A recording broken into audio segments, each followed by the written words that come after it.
Warga Sungai Tepuk, Sungai Menang Oki membantah tuduhan tentang perampasan perahu klotok. Dak seneng ditodo, warga pun siap menempuh jalur hukum serta bakal ngelapor ke balik.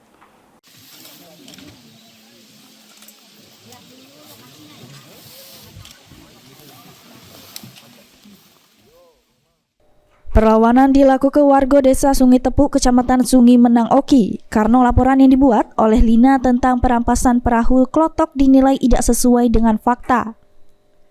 Menurut warga, bermula Muhammad Nawi bersama kawannya berlari ninggal ke perahu klotok karena kepergok warga diduga lagi maling sawit.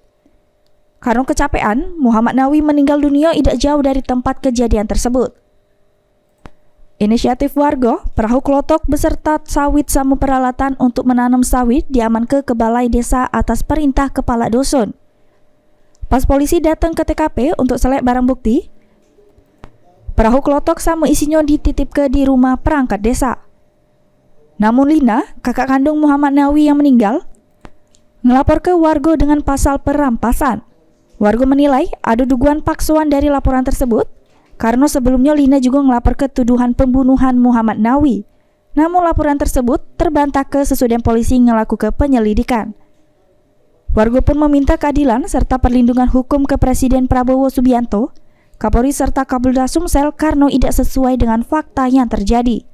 Mohon perlindungan hukum bahwa apa yang dituduhkan oleh Haji Lina, kakak kandung dari almarhum Nawi adalah tidak benar dan tidak sesuai fakta, dan pemberitaan dari media massa yang beredar selama ini tentang peristiwa selama ini tentang pembunuhan dan perampasan pakai senjata api itu tidak benar.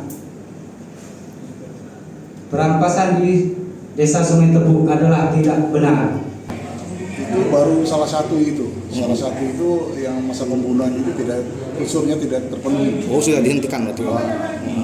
Yang kedua itu masalah perampasan, karena saya paham itu masuk dari masalah perampasan arahnya nanti ke sana juga gitu. Iya. Jadi mau mengorek itu. Jadi makanya unsur-unsur ini harus terpenuhi dulu. Unsur ini kan tidak terpenuhi. Perampasannya di mana? Kalau namanya perampasan itu jelas-jelas diberi barang orang lain dimiliki, disimpan di rumah. Itu tidak, itu dilaporkan sama Kadus. Kadus menginstruksikan supaya barang itu dititipkan di balai desa. Nah, sekarang gimana sekarang perampasannya? Kedepan, warga Sungai Tepuk Kecamatan Sungai Menang Oki bakal ngelapor ke balai atas tuduhan tersebut. Mulyadi, PAL TV.